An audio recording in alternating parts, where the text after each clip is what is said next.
Hello and welcome to Beyond the Plate. It's me, Rishi K, along with quote unquote award winning chef Amrita Raichand.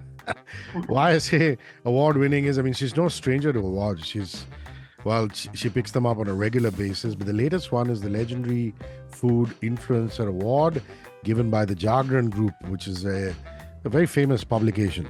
And she's just traveled and picked up that particular award. Many, many congratulations. How does it feel? Or Thank does it, you. or is it, just routine, all in the day's work of Amrita Raichan picking up another award? Oh no, not at all, Rishi. Such a great feeling, such a moment of pride. I went to Delhi for this. This was a legendary chef of the year, not a food influencer. It was the chef I influencer. stand corrected. Chef influencer. Yeah. Yeah, and it was really a honorable moment. And every award is so special. It's kind of a validation of all the hard work one puts in. And these ones were really big. So truly humbled and elated at the same time. I think it suffices to say, this includes a few of us who've been around for a few decades, is that I think the challenge is not just the innovation, which one needs to work on a daily basis, but also just putting head down and doing the daily grind every single day. If you ask me what is the trick to success, I think that is more important. It's called the Rahul Dravid grafting way as opposed to the Sehwag sixer way, though you need a sixer here and there. And And my friend also used to say that, it's about showing up. yeah, It's showing up. every day just getting up and showing up. And I think that makes such a difference. And in my case, I think more Rishi I think that's always worked for me right from the day I started, uh, you know, appearing in front of silver screen was my connect with people. And I think that kind of translated while showing recipes, teaching recipes. I think people think I'm a great teacher and they understand when I teach. And I think that connect has, really made who I am, made me who I am today and reach where I have today. Lovely. And you know that I have more than an avid interest in numerology. So 2024 is 8, 2, 2, and 4 if you add up. You're a Oh, number that's 8. a So number. you're a number 8. I'm a number 8. The Prime Minister is a number 8. So it's Whoa. supposed to be a good year for us number 8s. Hey. Not short on trials and tribulations, but the reward will come at the end, like they always say. Keeping fingers crossed. Fingers crossed.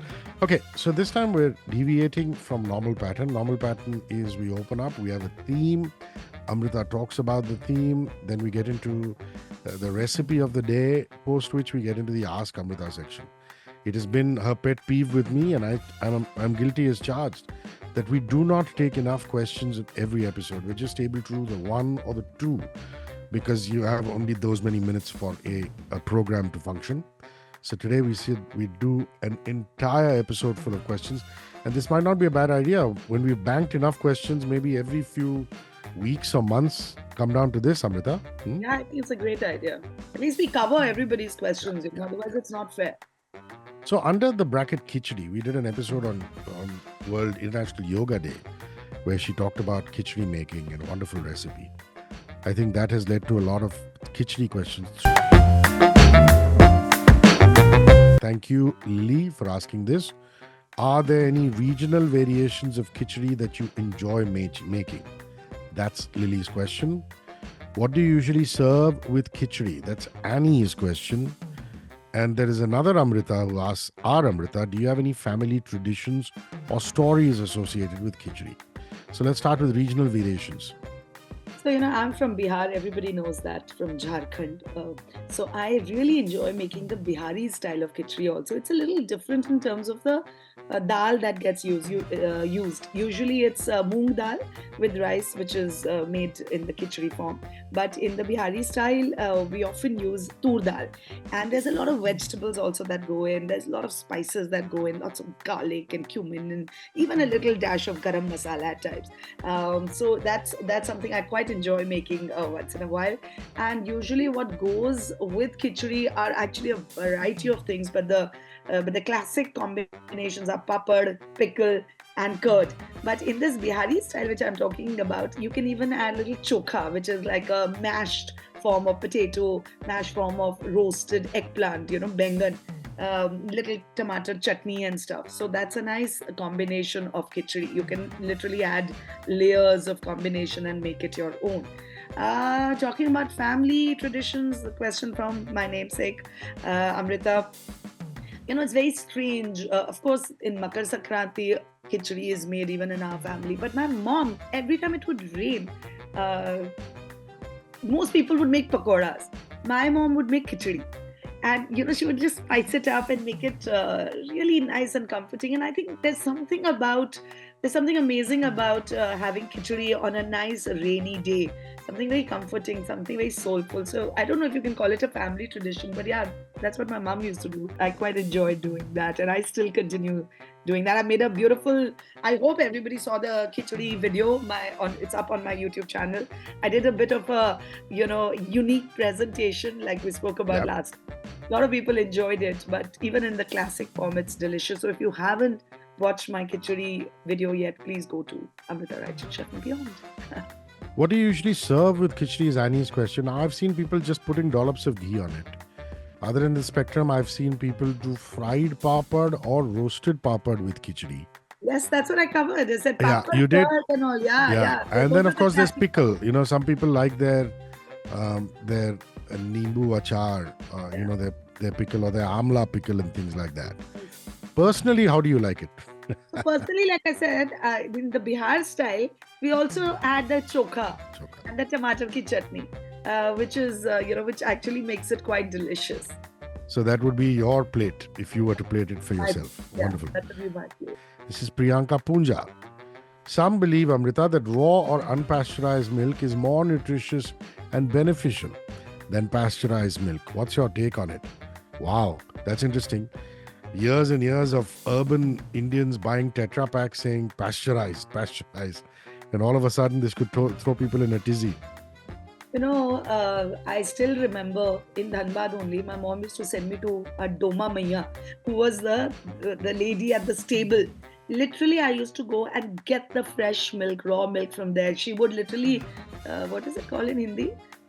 Something, I don't know, something. Milk the cow. Milk the cow is in English. But there is a particular word in Hindi which I'm just forgetting. And I would literally sit, because those days, they would pump in some water. It was hilarious. So my mother would say, go and sit there.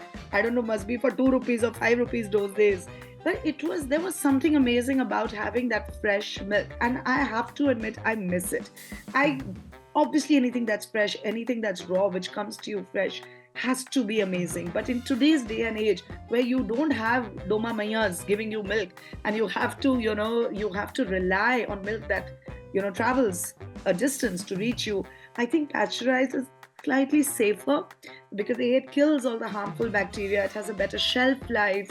There's consistency in the quality of milk that you get. So I'm guessing that we have no choice but there are also a lot of brands that have come in who give you bottled milk, and if that suits you and if you can afford it, it is definitely more expensive. Why not just go for it? Because anything fresh is unmatchable in quality. Want a protein-packed and delicious treat at home? Let's make my easy and vibrant Falafel Pita Pockets. Let's start with pickled veggies for that tangy crunch. Bring to a boil water, vinegar, sugar, and salt in a saucepan. Add carrot and beetroot sticks, simmer for a few minutes, then let it cool. To make the pita pockets, mix equal quantities of whole wheat and all-purpose flour, salt and activated yeast. Knead into a soft dough with water and olive oil. Let it proof until double in size, roll out, and bake till puffy. For the falafels, blend into a coarse mixture overnight soaked chickpeas, garlic, ginger, onions, spices, and herbs. Shape into patties and fry till cooked through. And finally, for the creamy tzatziki, mix together hunkered grated cucumber, garlic, lemon juice, and fresh mint. To assemble, spread tzatziki in the pita pockets, add lettuce followed by pickled veggies, falafel, a few slices of jalapenos, and a dollop of tzatziki. Healthy eating never looked or tasted so good. Happy cooking! 94.3 Radio 1.